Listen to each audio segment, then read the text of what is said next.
আল্লাহ বললেন পৃথিবীর মানুষ শোনো, আদমের তো বুদ্ধি দিয়েছিলাম, কিন্তু আদম ওখানে বুদ্ধি কিছু কাজে লাগায়নি, শুধু জ্ঞান কাজে লেগেছেন। যে স্রষ্টা আমাকে সৃষ্টি করেছেন, যে স্রষ্টা তার ভিতর যত কিছু দুঃখ না কেন, আমাকে যখন নিষেধ করেছে আমাকে সেই নিষেধ মোতাবেক চলতেই হবে। ওখানে বুদ্ধি খাটানোর কোনো জায়গা আমার নেই। আমার জ্ঞান দিয়ে আমি দেখলাম যেটা আমি অন্যায় করেছি, ভুল করেছি।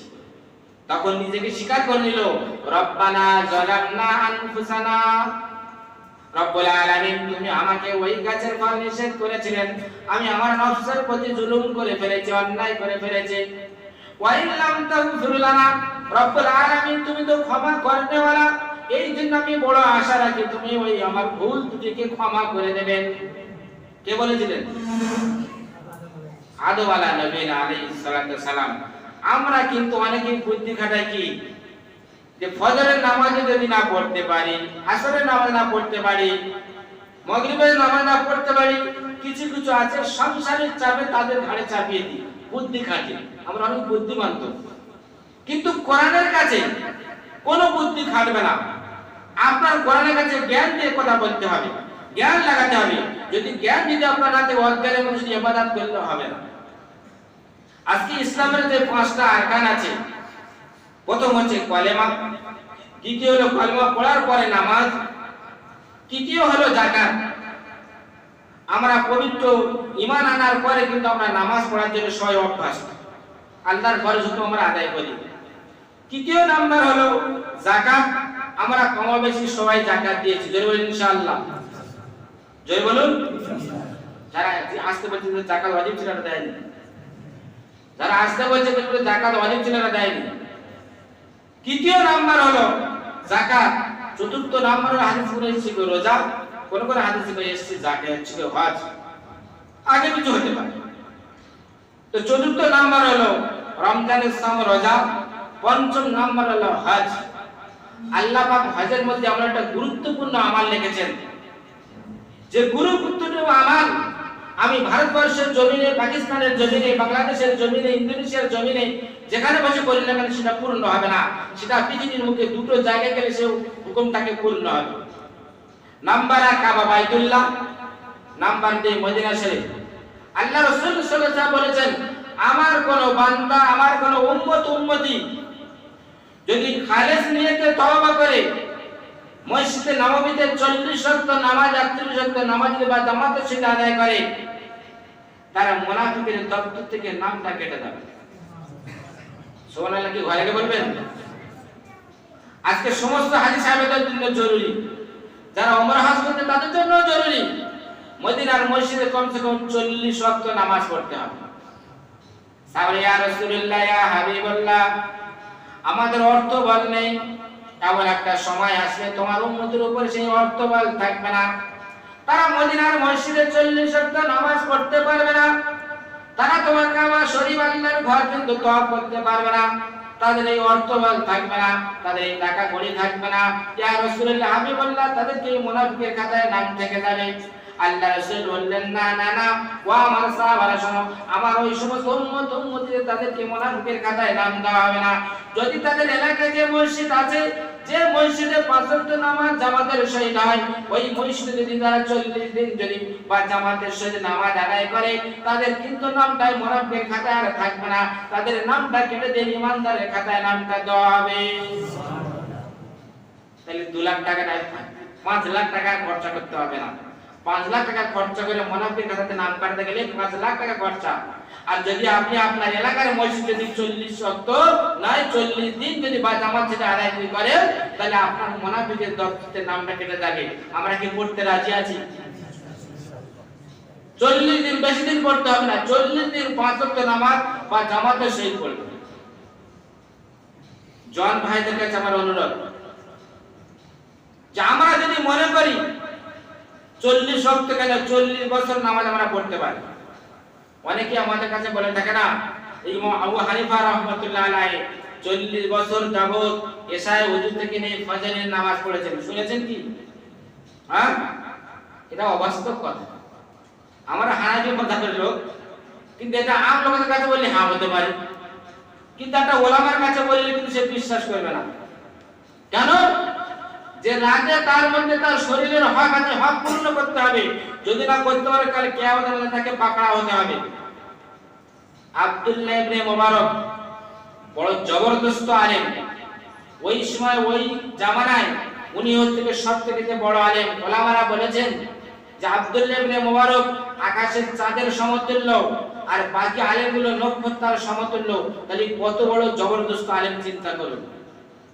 আব্দুল্লাহ ইবনে মুবারক হজে যাওয়ার জন্য প্রস্তুতি নিচ্ছেন, টাকা পয়সা জড়ো করে হজে যাওয়ার জন্য প্রস্তুতি নিয়েছেন, হজে যাবেন।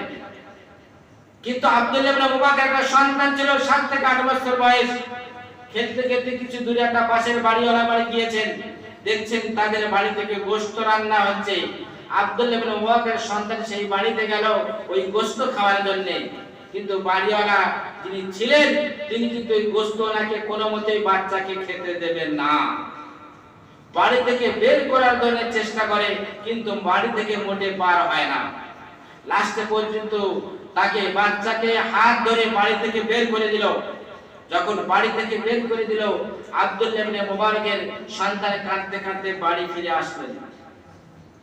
আব্দুল্লাহ ইবনে মুবারক বাড়িতে ফিরে দেখলে আমার সন্তান কেঁদে কেঁদে বাড়ি ফিরলো।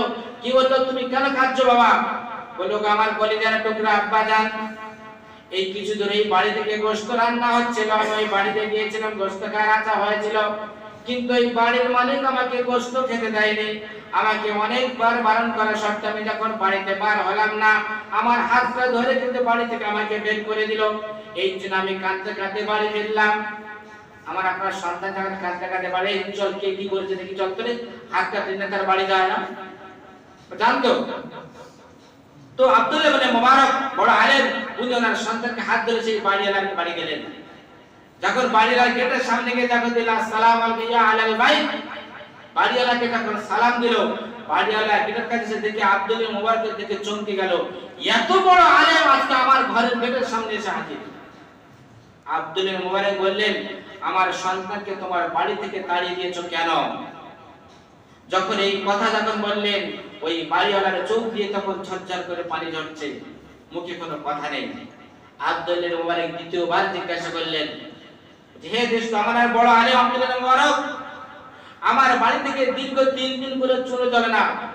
আমার পরিবারের লোককে খাবার দেওয়ার জন্য আমি কোনো কাজে বার হয়েছিলাম, কিন্তু কেউ কোনো কাজ আমাকে দিল না। আমি বাধ্য হয়ে চিন্তা করলাম, রাস্তাতে হেঁটে আসছিলাম, দেখলাম রাস্তার পাশে একটা গরু মরা পড়ে আছে। আমি চতুর্দিকে নজর করে দেখলাম যে আশপাশে কেউ নেই।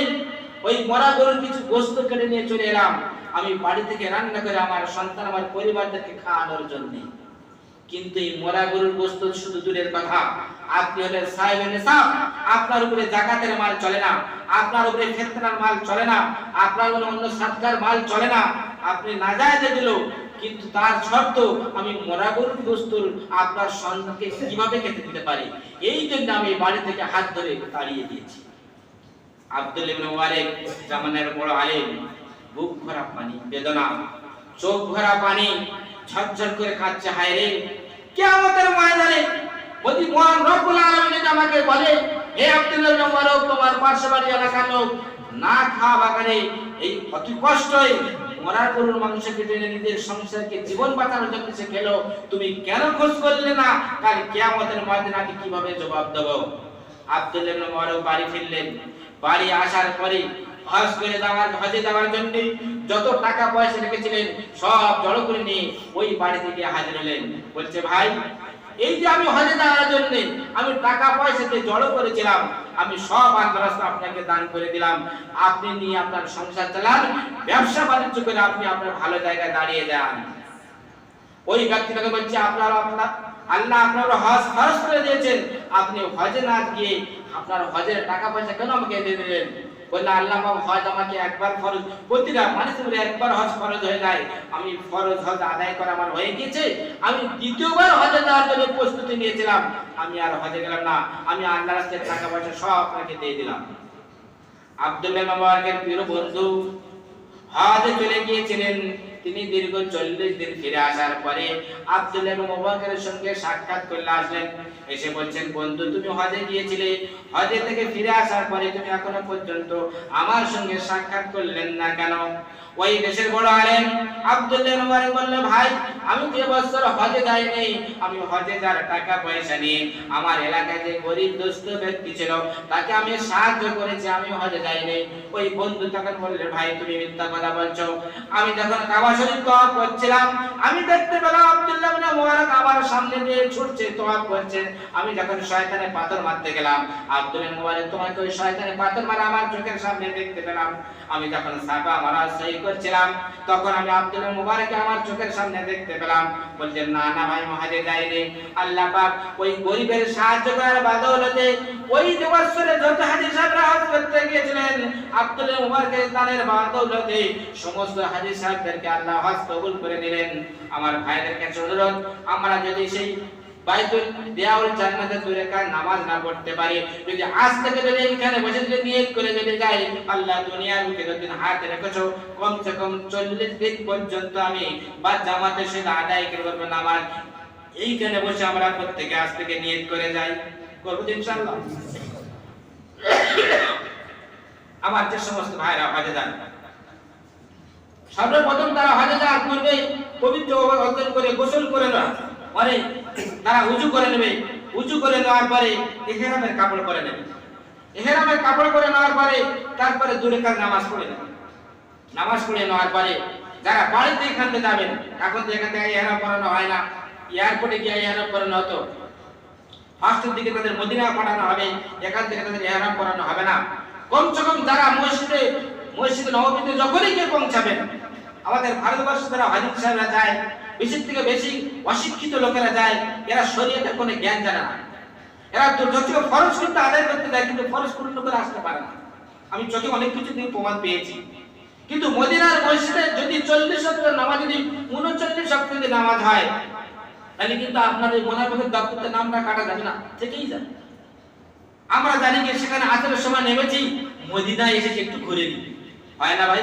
নতুন জায়গায় যখন এসে বলছে একটু ঘুরে নিই, পরে নামাজটা পড়ছি, আপনার এই আসরের নামাজ ওয়াক্ত পার হয়ে গেল। কিন্তু যে সরকারি রুলস অনুযায়ী আপনার ওখানে এত ঘন্টা এত ওয়াক্ত নামাজের সময় দিয়েছেন, ওই নামাজটা কিন্তু তারা ধরে নিয়েছেন।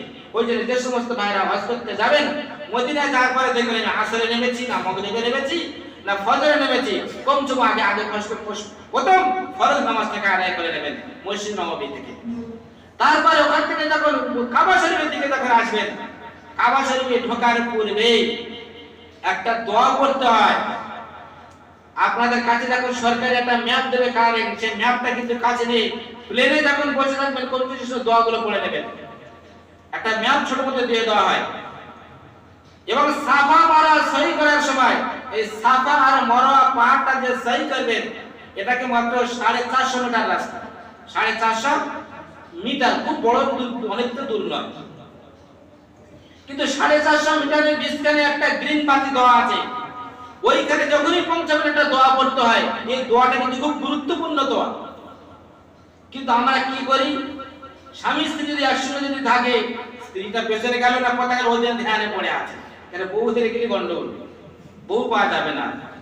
কিন্তু তোমার একটা ফরজ ছেড়ে গেলে ওটা ফরজ আর পাবে না, বউ কিন্তু ঘুরে পাওয়া যাবে। আজ পর্যন্ত কোনো হাজী সাহেব বলেনি যে আমি হজ করতে গিয়ে আমার বউ হারিয়ে গেছে, আমার বন্ধু হারিয়ে গেছে, সব ফিরে চলে আসে। আসবে না ভাই? সব ঘাটে চলে আসবে। হাতে যে বেল পরানো থাকে, খবর নাম্বার যে দেওয়া থাকে, আপনি যেখানে যান না কেন সরকারি প্রশাসন সেরকম ব্যবস্থা করে আছে, আপনার পয়সা ঠিক পৌঁছে দেবে। বউ কোথায় গেল, বন্ধু কোথায় গেল, এদিকে খেয়াল না করে কমসে কম আপনারা যারা হজ করতে যারা যাবেন, হজের যে সমস্ত ফরজগুলো আছে, ওয়াজিবগুলো আছে, পূর্ণভাবে আদায় করার প্রত্যেকে চেষ্টা করবেন।